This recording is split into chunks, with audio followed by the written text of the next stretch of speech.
வணக்கம். வரும் சனிக்கிழமை மார்ச் 2ஆம் தேதி சாயந்தரம் 6 to 9 வந்து ZOHO மீட்டிங் இருக்கு. இந்த வாரம் ரொம்ப இன்ட்ரெஸ்டிங்கா இருக்கும். ஊரே பேசுறது வந்து 29th February ஒரு லீப் இயர் பயங்கர மோசமா இருக்கும். இதுக்கப்புறமா வந்து வரும் காலம் வந்து பயங்கர மோசமா இருக்குன்னு தான் பேசிக்கிறாங்க. ஆஸ் ஆஃப் நவ் ரைட், யாரெல்லாம் வந்து பயங்கரமா மோசமா இருக்குன்னு சொல்றாங்களோ எந்த விதமான டேட்டாஸ் ரைட், டேட்டாஸ்ன்றது மார்க்கெட்ல ஷார்ட் பொசிஷன் கிரியேட் பண்ணியிருக்காங்கன்றது எதுவுமே தெரியல. யாராச்சும் ஒருத்தர் வந்து இது வந்து பயங்கர மோசமா இருக்குன்னா அவன் ஷார்ட் கிரியேட் பண்ணியிருப்பாங்க, புட்டு வாங்கி வச்சிருப்பாங்க, இல்லைன்னா ஃபியூச்சரை ஷார்ட் பண்ணியிருப்பாங்க. அது மாதிரி எந்த விதமான நிகழ்வும் இல்லை. ஒன்று. ரெண்டாவது, பெரிய பெரிய இன்வெஸ்டர்ஸ் இன்னமும் அவங்களோட பொசிஷனை வந்து எக்ஸிட் பண்ணி கேஷ் ஆக்கல. எஸ், ஒரே ஒரு டிஸ்ட்ரெஸ் என்ன இருக்கு, நிறைய மக்களை வந்து வேலையை விட்டு எடுத்துக்கிட்டு இருக்காங்க.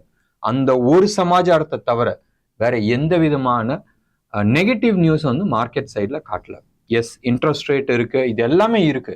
ஏதோ ஒரு காலகட்டத்தில் வந்து கிராஷ் லேண்ட் ஆக போகுது. G20 மாநாடுல வந்து ஃபெட் சேர்மேன் வந்து சொல்லியிருக்கிறாங்க, இன்னமும் நாங்க வந்து சாஃப்ட் லேண்டிங் தான் ஆக போறோம், ஆக மொத்தம் கீழே உழுவ போறோன்றது தெரிஞ்சிச்சு. ஃபாஸ்டா உழுந்தா என்ன, ஸ்லோவா உழுந்தா என்ன, ரைட்? இதுதான் வந்து உழுவ போறது நிச்சயம். இந்த விஷயம் மட்டும் மனசுல வச்சுங்க. இது மார்ச்ல உழுவுதா இல்ல பிப்ரவரியில முடிஞ்சிருச்சு இல்ல ஃபர்தரா உழுவ போதான்றது பார்க்கலாம். டெஃபினட்டா நிறைய செக்டரை பத்தி நிறைய ஸ்டாக்கை பத்தி டிஸ்கஸ் பண்ணலாம். உங்களோட கேள்விக்கு நான் பதில் சொல்றதுக்கு ரெடியா இருக்கேன். நீங்க எப்படி ஜாயின் பண்ணலாம்? டிஸ்கிரிப்ஷன் பாக்ஸ்ல வந்து எங்களோட பேங்கிங் டீடைல்ஸ் கொடுத்துருக்குறோம், யூபிஐ பேமெண்ட்ஸ் லிங்க் கொடுத்துருக்குறோம், இல்ல ரேசர் பேமெண்ட்டோட லிங்க் கொடுத்துருக்குறோம். கிளிக் பண்ணிட்டு 236 rupees டிரான்ஸ்ஃபர் பண்ணிட்டு எங்களோட வாட்ஸ்அப் நம்பருக்கு அதோட ஸ்கிரீன்ஷாட் ஷேர் பண்ணுங்க. ஷேர் பண்ணிட்டு வேற ஏதாச்சும் சந்தேகம் இருந்தால் அதே நம்பருக்கு வந்து நீங்க கால் பண்ணி பேசலாம். இல்ல வேற ஏதாச்சும் ஸ்பெசிஃபிக்கா கொஸ்டின் இருக்குனாலும் நீங்க வந்து எங்களுக்கு ஷேர் பண்ணுங்க. வாங்க, வரும் சனிக்கிழமை சாயந்தரம் 6 to 9 சந்திப்போம். மிகவும் இன்ட்ரெஸ்டிங்கா இருக்கும். மார்க்கெட் இன்னைக்கு சூப்பர் டூப்பரா இருந்துச்சு. Almost about 308 points down, right? மத்தியானத்துக்கு மேலே, மத்தியானம் காலையில இருந்து அப்படியே ஸ்லோவா அப்படி வர ஆரம்பிச்சிச்சு. மூமெண்ட் 22,000 லெவல பிரேக் ஆனோடனே ஷார்ட் கவரிங்ஸ் வர ஆரம்பிச்சிச்சு. என்னடா ஷார்ட் கவரிங்னா மேலே போகுன்னு பார்க்குறீங்க. புட் ஆப்ஷன் செல் பண்ணவங்க எல்லாருமே வந்து ட்ராப் பண்ணாங்க, ரைட்? 22,200 லெவலில் கால் எழுதினவங்க, 300 லெவலில் கால் எழுதினவங்க எல்லாமே பிக் ப்ராஃபிட்ல இருந்தாங்க. அது விட்டுருங்க, இந்த சைடு வாங்க. புட் ரைட் பண்ணவங்க எல்லாருமே வந்து ட்ராப் பண்ணாங்க. இதோட இன்னைக்கு வந்து பெரிய அடின்றது உங்களுக்கு வந்து bank Nifty almost 814 points down. Again இந்த பேங்க் நிஃப்டிலையும் நீங்க எடுத்துக்கிட்டீங்கன்னா 46,500 லெவலில் ஹையஸ்ட் கால் ரைட்டாக இருந்துச்சுன்னு இன்னைக்கு காலைல நான் சொல்லியிருந்தேன். மோரார்லெஸ் ஒரு 500 points ரேஞ்சில் தான் இருந்துச்சு. அண்ட் இந்த லெவலில் உடச்சிச்சுனால் டெஃபினட்டாக பெரிய ஷார்ட் கவரிங் இருக்குன்றது எதிர்பார்த்தோம். அண்ட் அதே தான் இன்னைக்கு நடந்துச்சு. இன்னைக்கு டே லோ நீங்க வந்து எடுத்துக்கிட்டீங்கன்னு சொன்னால் ஆல்மோஸ்ட் 45,500 ரேஞ்ச் வரைக்கும் வந்துச்சு. எந்த லெவல்ல ஹையஸ்ட் புட்டு இருந்துச்சோ அந்த லெவல் வந்து ஆல்மோஸ்ட் 1000 points வந்து டவுன்ல இருந்துச்சு. சரி, இன்னைக்கு வந்து இன்ட்ராடே ஸ்விங் வந்து எவ்வளோ இருந்துச்சுன்னா 994 points, 1000 பாயிண்ட்னு வச்சுங்களேன் பேங்க் நிஃப்டியை. பெரிய ஸ்விங். ஆப்ஷன் பிளேயர்ஸ் நிறைய பேர் வந்து மாட்டியும் இருப்பாங்க, ப்ராஃபிட்டும் பண்ணியிருப்பாங்க, ரைட்? கால் சைடு எழுதினவங்க எல்லாருமே வந்து ப்ராஃபிட்ல இருந்திருப்பாங்க. புட்டு வாங்கினவங்க அத்தனை பேருமே வந்து ப்ராஃபிட்ல இருந்திருப்பாங்க. நிஃப்டி எவ்வளோ டவுன்? -56 points வந்து டிஸ்கவுண்ட்ல வந்து இருக்கு. ரொம்ப நாள் ஆச்சுல டிஸ்கவுண்ட் பத்தி பேசி. அதே மாதிரி பேங்க் நிஃப்டி 190 points டிஸ்கவுண்ட்ல இருந்து இருக்கு. நாளைக்கு நிஃப்டி பேங்க் நிஃப்டி எல்லாமே வந்து எக்ஸ்பைரி இருக்கும் போதும் இந்த ரேட் வந்து செல்லுபடி ஆகுமான்றது கேட்டால் யோசிக்க வேண்டிய ஒரு விஷயம். தோ இன்னைக்கு வந்து மார்க்கெட் எல்லாமே வந்து டிஸ்கவுண்ட்ல கிடக்குது, right? Nifty bank Nifty. But அடுத்த மந்த் கான்ட்ராக்ட் நீங்க எடுத்துங்களேன். இந்த மந்த் கான்ட்ராக்ட் வந்து பேங்க் நிஃப்டி 45,772ல வந்து க்ளோஸ் ஆயிருக்கு. வேற மார்ச் மந்த் கான்ட்ராக்ட் வந்து 46,160ல க்ளோஸ் ஆயிருக்கு. ஆல்மோஸ்ட் 390 points ப்ரீமியம்ல இருக்கு, ரைட்? ஸோ நீங்க வந்து இது இவ்வளோ தூரம் இறங்கி இருக்குன்றது நினைச்சு நீங்க அடுத்த மந்த் கான்ட்ராக்ட்ல ஷார்ட் பண்ணீங்கன்னா மாற்றத்துக்கு சான்சஸ் நிறைய இருக்கு. ஏன்னு சொன்னா நான் இந்த விஷயத்த வந்து அடிக்கடி வந்து உங்களுக்கு வந்து வார்ன் பண்ணிட்டு இருக்கேன். ட்ராப் ஆயிடாதீங்க.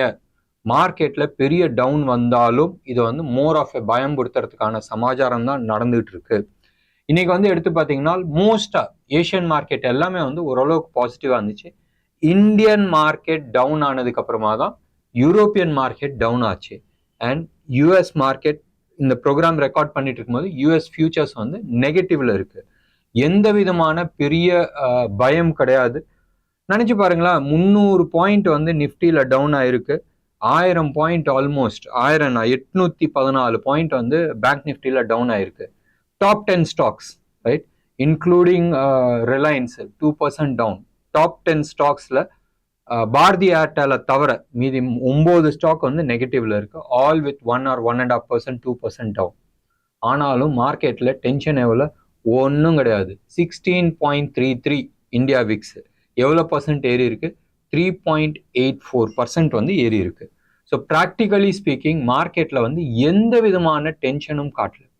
ஆனா கவனிக்க வேண்டிய விஷயம் என்னன்னு சொன்னால், டெக்னிக்கலி ரைட், ஒரு ஒரு ஒரு 4 வாரம் இல்லை, ஒரு 2 வாரத்துக்கு முன்னாடி வந்து இந்தியா விக்ஸ் வந்து 16 தாண்டி நின்றுச்சு.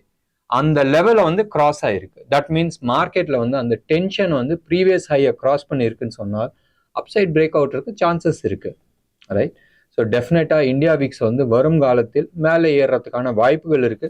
It doesn't give you a guarantee that Nifty கீழே உழுவுன்றது. வெயிட் பண்ணி பார்க்கலாம் மார்ச் கான்ட்ராக்ட் வந்து எப்படி மார்க்கெட்ல வந்து அன்ஃபோல்ட் ஆகுதுன்றது. நாளைக்கு ஒரு நாள் விட்டுருங்க, நாளான்னைக்கு வந்து டேட்டாஸ் கிளியர் கட்டா வந்து தெரியும் மார்ச் மாசம் மார்க்கெட் எப்படி இருக்குன்றது. ஒன்று. ரெண்டாவது, மண்டே அன்னைக்கு தெளிவா வந்து உங்களுக்கு மார்க்கெட் தெரியும் எந்தெந்த செக்டார்ஸ் வந்து நம்ம பார்க்க வேண்டிய விஷயம் இருக்குன்றது. நிறைய பேர் மீடியால இருக்கட்டும், யூடியூப்ல top analyst, right, national level analyst எல்லாத்தோட ஃபோக்கஸ் வந்து ஃபார்மா முடிஞ்சிருச்சு, ஐடி முடிஞ்சிருச்சு, பேங்கிங் செக்டர்ல கொஞ்சம் டவுன் சைடு வரதுக்கான சான்சஸ் இருக்கு. எல்லாத்தோட டாக்கும் வந்து கெமிக்கல் செக்டர்ல இருக்கு, ரைட். கெமிக்கல் செக்டர் இப்படி போகும் அப்படி போகுன்றது. பட் கெமிக்கல் செக்டர்ல இன்னமும் ஒரு 8-10% டவுன் சைடு வரதுக்கான நிறைய ரிஸ்க் இருக்கு. இது பியூர் டெக்னிக்கல் அனாலிசிஸ்ல நான் பண்ணேன். நிறைய பேர் பேசுறாங்களே, என்ன பேசுறாங்கன்னு சொல்லிட்டு எல்லா சார்ட்டையும் நான் எடுத்து பார்த்தேன். நிறைய சார்ட் வந்து இன்னமும் டவுன் சைடு ரிஸ்க் நிறைய இருக்கு. தயவு செஞ்சு இப்போதைக்கு அதுல வாங்கி மாட்டிக்காதீங்க. சுகர் இண்டஸ்ட்ரி, இன்ஃபேக்ட் கெமிக்கல் செக்டரோட சுகர் இண்டஸ்ட்ரி வந்து இன்னமும் பெட்டரா இருக்கு. நீங்க வந்து பல்ராம்பூர் சீனி எடுத்துங்க, எவ்வளோ நாளாக கீழே விழுந்துட்டு இருக்கு, ரைட். ஆல்மோஸ்ட் ரைட், மேல இருந்து கீழே வரும்போதும் இது வேவ் 3, வேவ் 4 போய் வேவ் 5 வந்து ஆல்மோஸ்ட் முடிகிற ஸ்டேஜில் இருக்கு. மேபி இன்னும் ஒரு 3-4% தான் வந்து டவுன் சைடு ரிஸ்க் இருக்கு. அந்த 3-4% முடிஞ்ச உடனே அப்சைடு ரிவர்சல் ஆகிறதுக்கான நிறைய ப்ராபபிலிட்டிஸ் இருக்கு. வெயிட் பண்ணி பார்க்கலாம். சுகர் இண்டஸ்ட்ரியில நிறைய குட் நியூஸ் வரதுக்கான வாய்ப்புகள் இருக்கு. எலெக்ஷன் இருக்கு, டெஃபினட்டா கவர்மெண்ட் வந்து ஒரு அரசியல்வாதிகள் in particular and BJP in particular ethanol பத்தி ஏதாச்சும் வந்து பேசுவாங்க. டெஃபினட்டா வந்து உங்களுக்கு தெரியும், நார்த் இந்தியாவில் வந்து ஃபார்மர்ஸ் ப்ரொட்டஸ்ட் ஓடிட்டு இருக்கு. அண்ட் கவர்மெண்ட் ஆஃப் இந்தியா வந்து ஃபோக்கஸ் வந்து எத்தனால் சைடில் நிறைய இருக்கு.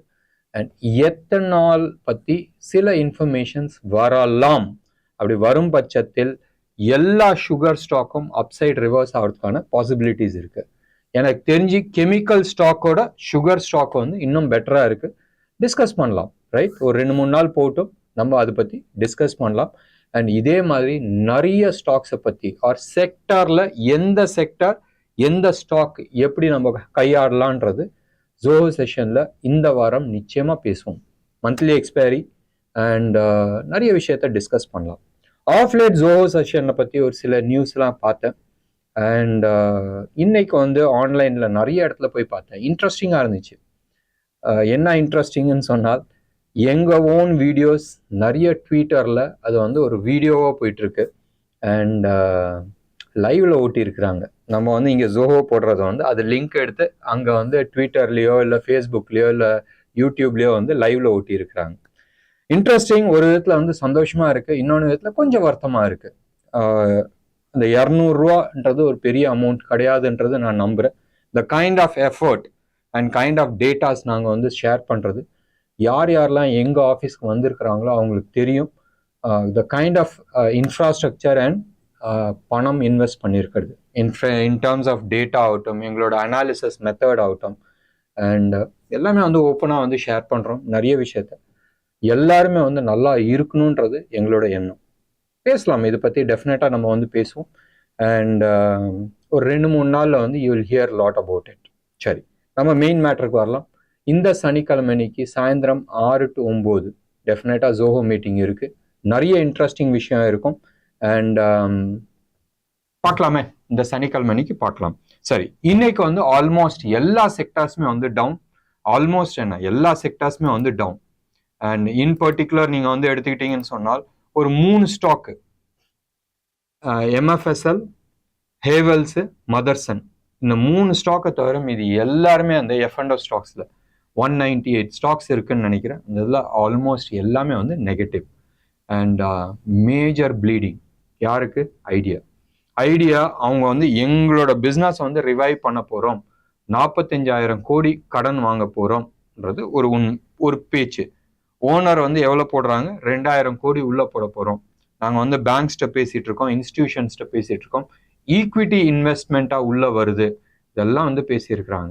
இதெல்லாம் வேலைக்கு ஆகாதுப்பா சொல்லிட்டு நிறைய இன்டர்நேஷ்னல் கம்பெனிஸ் ரைட் முந்தா நேத்தோ ஆல்மோஸ்ட் 16-17 ரூபா வந்து மேலே போயிருந்துச்சு. இன்னைக்கு வந்து 1350 வந்துருச்சு. அதுக்கு டார்கெட் கொடுத்துருக்கிறது 5 ரூபா. கஷ்டமா இருக்கு. பார்க்கலாம் அடுத்த கட்டம் என்ன நடக்க போகுதுன்றது. 2 பேர் பவர்ஃபுல் பிளேயர் இருந்தால் மார்க்கெட்டுக்கு நல்லது கிடையாது. எங்களோட கனெக்ஷன்ஸ் ஆல்மோஸ்ட் லாஸ்ட் ஒரு 13-14 வருஷமா வந்து ஐடியாவில் தான் இருக்கு. நிறைய பேர் வந்து ஆஃபர் கொடுத்தாங்க, ஏர்டெலுக்கு மூவ் பண்ணிடுங்க, இல்லை ஜியோக்கு மூவ் பண்ணிடுங்கன்றது. எங்களுது வந்து 2 கனெக்ஷன் தான். ஒன்று வந்து பிஎஸ்என்எல்ல இருக்கு, பல ஆண்டுகளாக இருக்கு. ஆல்மோஸ்ட் எனக்கு தெரிஞ்சு ஒரு 25-26 வருஷமா இருக்கு. அண்ட் ஜியோ வந்து ஆல்மோஸ்ட் 13-14 வருஷமா வந்து எங்கள்கிட்ட கிடக்குது. இன்ஃபேக்ட் அதோட ஜாஸ்தின்றதான் நினைக்கிறோம். எனிவே பார்க்கலாம் இவங்க வந்து எப்படி ரிவைவ் ஆக போறாங்கன்றது. கவனிக்க வேண்டிய ஒரு விஷயம், பை ஆன் டிப் ஆப்பர்ச்சுனிட்டி கிடையாது. ஸ்டாக் ஸ்பெசிஃபிக்காக நீங்கள் வந்து பிக் பண்ணுறதா வந்து புத்திசாலித்தனமாக இருக்கும். மறுபடியும் நான் சொல்கிறேன், பை ஆன் டிப்ன்ற கான்செப்ட் கிடையாது. பை ஆன் டிப்பில் வந்து ட்ராப் ஆகிறதுக்கான நிறைய சான்சஸ் இருக்குது. நிறைய பேர் வந்து எனக்கு தெரியும், யாரெல்லாம் வந்து ஐடிசி கீழே உழுவ வாங்கினாங்களோ ட்ராப் ஆகிருக்கிறாங்க.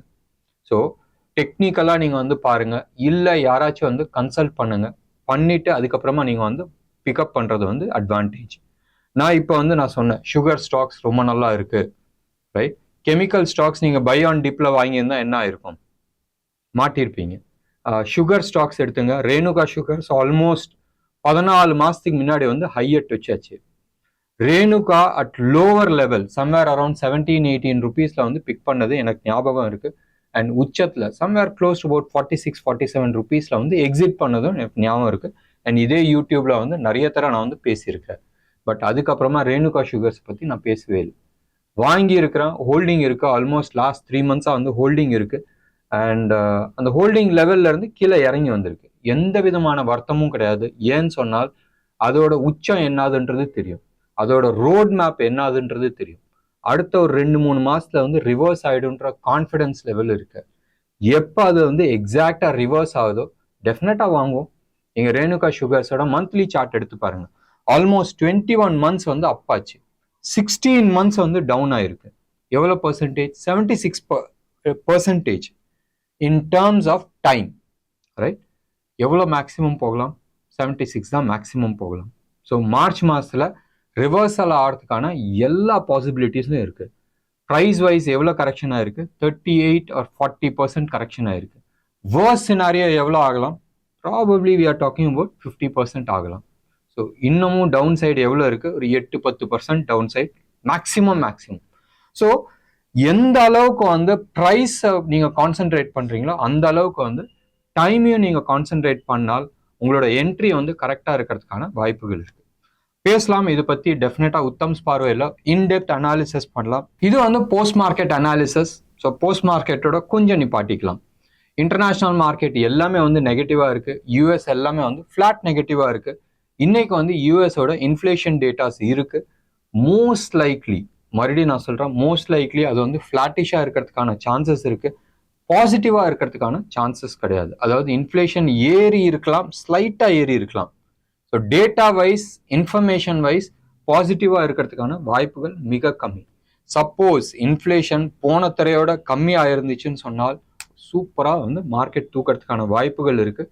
பட் வெயிட் பண்ணி பார்க்க வேண்டிய ஒரு விஷயம் ஒன்று. ரெண்டாவது, கோல்டு, சில்வர், இன்டர்நேஷ்னல் கமாடிட்டிஸ் எல்லாமே வந்து ஊசலாடிட்டு இருக்கு எக்ஸப்ட் ஃபார் நேச்சுரல் கேஸ். நம்மளை பொறுத்த வரைக்கும் ஒரு பாசிட்டிவ் நியூஸ் என்னதுன்னு சொன்னால் ருபி ஆல்மோஸ்ட் அந்த 82 அந்த ஜோன்லேயே வந்து லாஸ்ட் ஒரு 4-5 டேஸாக வந்து ஆடிட்டு இருக்கு. இது சூப்பர் பாசிட்டிவ். எப்பயுமே வந்து மார்க்கெட் கீழே உழுவுதுன்னு சொன்னால் ருபி வந்து எப்பயுமே வந்து வீக் ஆகும். பட் இப்போ வந்து லாஸ்ட் 3-4 டேஸாக வந்து ஸ்ட்ராங் தான் ஆகிட்டு இருக்கு, which is a super positive. So இந்த என்டையர் ட்ராமா கீழே விழுந்தது எல்லாமே வந்து ஒரு ட்ராமாவாக தான் இருக்குன்றதை ஆஸ் ஆஃப் நவ் நம்புகிறோம். என்ன நேர்களே, இன்னைக்கு ப்ரோக்ராம் உங்களுக்கு பிடிச்சிருந்துச்சுன்னா லைக் பண்ணுங்க, ஷேர் பண்ணுங்க, டெஃபினட்டாக உங்களோட கமெண்ட்டை கமெண்ட் பாக்ஸில் கொடுங்க. நன்றி, வணக்கம்.